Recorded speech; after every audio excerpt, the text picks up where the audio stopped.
I finally found the best way to propagate fig cuttings. Let me show you. So you've got your fig cuttings all cut at a nice little angle at the bottom. And then we're gonna dip it. Don't mind the Dunkin's cup. I love me some iced coffee. We're gonna dunk it in some root hormone, like that. And I'm using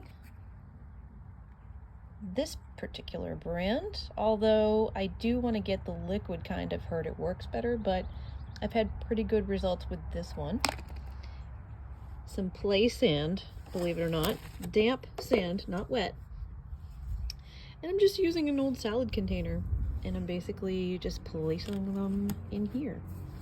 And I'm gonna fit it a little better than that. Come on now. So they're gonna sit in there for a couple weeks and grow some roots.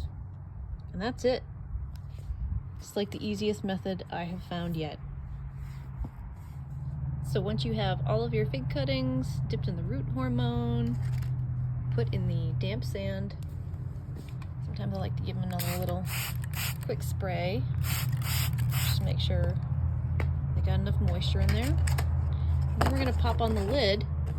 This is gonna act like a little mini greenhouse. So to get things to propagate really easily, you need to create a little bit of a humid environment. And the sand actually helps with any mold issues that could occur with propagating in soil. So there you go.